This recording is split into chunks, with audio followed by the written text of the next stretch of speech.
Hey, this is Mo from the Mobile Marvel, and I want to talk about today the upcoming Vivo X Fold 6. Is this finally the phone for people that want a folding phone as well as a good camera? Let's go. So, again, as usual, we are gonna have the phone available on our store, themobilemarvel.com, on day one. The Chinese version is coming out on like the last day of June. We're gonna be shipping them out from the 1st of July. And just for reference, the Honor Magic V6 global version, we were, I think, one of the first companies out there to ship it out. We started shipping on like the 16th or 17th of June, which is good. So let's get that's out of the way. Let's focus on the phone. So right off the bat, last year, the X Fold 5 had it was the nicest looking book style foldable. And this year, looking at the color, the blue looks super duper cool this year. I don't even know what they're calling it, but yeah, that's probably going to be the color that I picked for my review.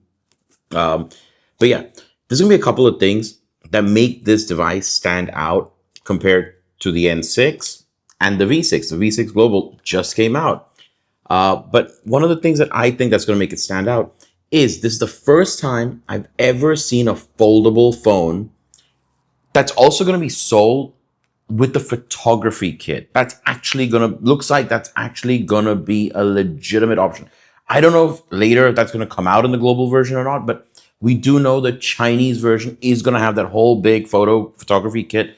And you know what? The G2 lens from the Vivo X300 Ultra is actually going to work on this camera, which it's a completely different take on a foldable phone because we've never seen that ever on a foldable phone. Now, I'm just going to cover the usual basics. It's like a review video, but it's not, right? Because I don't have the phone in front of me. So we're just going to quickly cover all of the facts of it. Build quality. Last year, the Vivo X Fold 5, I think, had the nicest comfort. It was the nicest feeling foldable. And from the looks and from the early ideas that I can get from it, it looks like that's still going to be the case. The IP rating is, we're hearing IP58, IP59. So that's pretty much identical to last year. A bit disappointing that they didn't get IP68 or 69, whatever. They didn't get the 6 for dust, so it's not fully dust proof like the Honor Magic V6, but it's more akin to the N6 in that sense. It's not bad, but I would have preferred if they went and got us IP68, IP69. That would have been a nice touch. But no, we don't have that. Other things about build quality, what are we hearing? We're hearing it's going to be quite slim, but it probably is not going to be the slimmest device out there. I don't have the exact measurement of how slim it is right now. And, you know, because Vivo hasn't kind of led with that as part of their marketing, and, you know, they've led more with other things. So I would probably say that it's probably not going to be the slimmest out there, and it's probably not going to be the lightest out there. Next, we're going to talk about the screens. 8.03 inches. So around about where everybody else is, a little bit, just slightly bigger than the Honor Magic V6, a little bit smaller than the N6, right? 6.5 inch outer screen, covered display. Again, kind of right in between where everybody else is. You know, we're going to get top quality screen. It's going to be super bright. I think 5,000 nit peak brightness. And in terms of the crease, it doesn't seem, again, because they haven't led and said it's creaseless or anything like that, we are expecting there to be a little bit of a crease. I expect it to be very similar to the V6. It's, you know, I've reviewed the V6, by the way. So in my thought process, the V6 and the N6, there is a difference, but it's not a difference that can kind of define the phone in any way whatsoever. Right? Like, I wouldn't be like, okay, you know, if I prefer the V6, I personally think the V6, I probably prefer the V6 over the N6, actually. A couple of reasons, but so that crease wasn't the defining factor for me. Yeah, it's super cool, but it's not a defining factor. So we are not expecting the X Fold 6 to have no crease, be creaseless, but it will, as we've seen year on year on year, the creases are so minimal nowadays. One last thing about the screens is going to be that it's supposed to be M14 Samsung luminous something something something, so it should be super duper bright as well, outdoors, indoors, everywhere. Which even last year, the X Fold 5 for me did feel the brightest out of all the foldable devices. So I, again, don't expect anything to change there. And one of the biggest things that I didn't like about the N6 was that it was a little bit dimmer than even the Automagic V6, for example. And it's generally, I've seen a lot of Oppo phones, whether it's a foldable, non-foldable, the auto brightness just makes it super dim at times. Next, we're going to talk about the battery and charging speeds here. Now, the battery is supposed to be 6,900 mAh, which is the biggest. By default, there is an Automagic V6 Chinese version that does go to 7150, but that's only on the top spec 1 TB. But here we're told to believe that it's 6,900 throughout, whether you're buying the 256, the 512, the 1 terabyte, it's going to be 6,900. So, you know, let's just call it what it is. It's pretty much the same as the V6, but about 15 to 20% bigger than what the N6 is. So it's about 900 mAh more than what the N6 is going to give you. So that is impressive. Again, for a foldable, it doesn't hit that 7,000, but it's very close to it. And it's actually the biggest if you're not buying that V6 with 1 terabyte. So yeah, it's pretty good. And in terms of charging speed, we're hearing 80 watts wired and 60 or 50 watt wireless. So again, pretty much right there with the N6 and the V6 in terms of charging speed and all of that. So again, not much. And, you know, you're going to get the charger in the box. You're going to get a case in the box. So you're good on that side as well. Now, let's get to the controversial bit here. The chipset. So the N6 has the Snapdragon Elite Gen 5 with 1 core missing. The V6 has a Snapdragon Elite Gen 5, all 8 cores. However, like last year, so last year, the X Fold 5, what it did, it basically kind of shortchanged us a little bit, and it gave us a Snapdragon Gen 3 when everybody else was on the Elite 1 or Elite, the Gen 4 or whatever it is, right?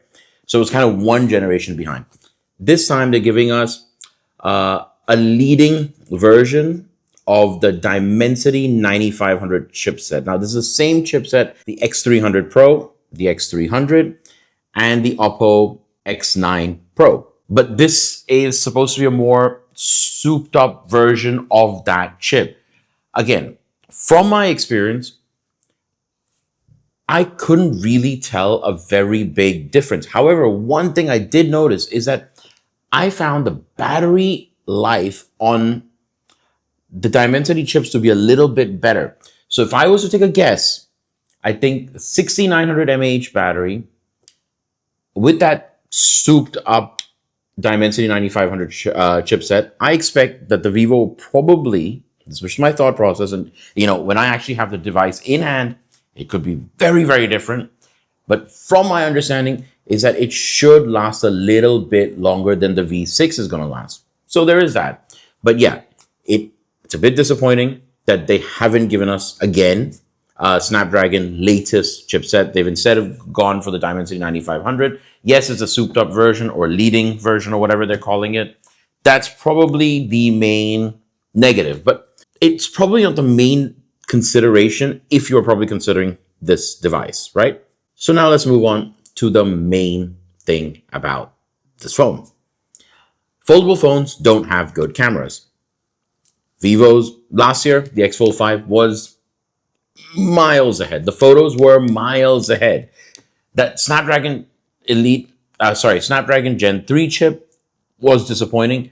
But besides that, I think the cameras were just so much better than the V5, the Samsung Fold 7, and the N5. This year, the N6 has a 200 megapixel. So, you know, the creaseless, the 200 megapixel, it really does help. But we do know that Vivo's probably overall take the best video and photos in general. Now, they're definitely marketing this as a foldable camera phone because, you know, it's going to be sold with that whole teleconverter kit set, everything. And you can actually just take a look at this image. That's one of their marketing materials, you know, where you can use the 2.35 times converter from the Vivo X300 and X300 Pro, and also the G2 lens from the Vivo X300 Ultra. Not the G2 Ultra lens, by the way, just the G2 lens. And the G2 lens is actually gonna be available in their photo kit that they're gonna be selling. Again, I don't know if this is gonna be available later in the global version, but for the Chinese version, there will be a special set, probably a little bit later after the device is launched. But let's just talk about some of those stats. It's going to be a 1/1.4 in sensor, 200 megapixel Samsung sensor, which I do think with OIS, with everything else, it is going to be pretty good.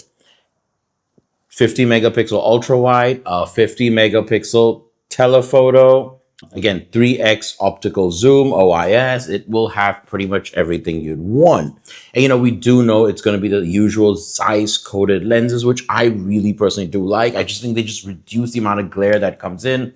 And when it comes to processing as well, Vivo shots just look so good. At least in my perspective, they're probably, out of all the companies out there that make phones, I do believe that Vivo does have the best photos overall and video. And another thing to, really consider is Vivo's in general, the stabilization is always a lot better. They're supposed to have 4.5 CEPA level stabilization. Again, I'm saying all of this without actually having the device in front of me, but there's some general ideas that we do know that Vivos do perform really, really well when it comes to cameras. Anyway, so I am expecting a lot from those cameras. I do expect that this is a little bit more camera focused than the V6 or the N6. So maybe it's kind of that bridging, we're going to get a lot. This might be the first device where you don't have to make that sacrifice. If I want a good camera, do I just buy a slab? Should I not buy a foldable? But maybe this is the first time we can kind of like merge those two together. Let's see. Now, let's talk about software next. And I'm just going to touch on this briefly. Last year, the X Fold 5, I found it a bit disappointing in terms of software. I thought Atomic Workbench was super cool.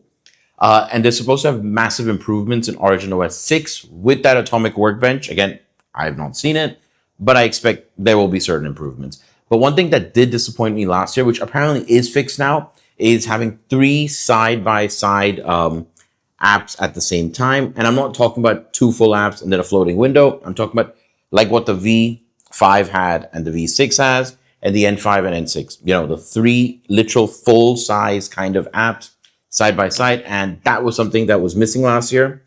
And this year it's supposed to be there I don't know if it's going to be there on launch, but it's supposed to be there down the line. So that should be pretty cool too. And, kind of catching up in that sense. Anyway, these were just my initial thoughts of this new device that's about to launch. We are going to have it on launch day, and I'm probably going to have it on that launch day. And I could probably give you guys a pretty quick idea of what I think of the device, maybe the first few days of July. So do let me know your thoughts on what do you think of the X Fold 6. Are you disappointed that I didn't go with the Snapdragon chip? Are you interested because it's going to be a camera-focused folding book-style foldable, which we've never really seen, where it can have converter lenses and all of that installed and all of that stuff happening. So do let me know in the comments below. Anyway, this is Mo checking out.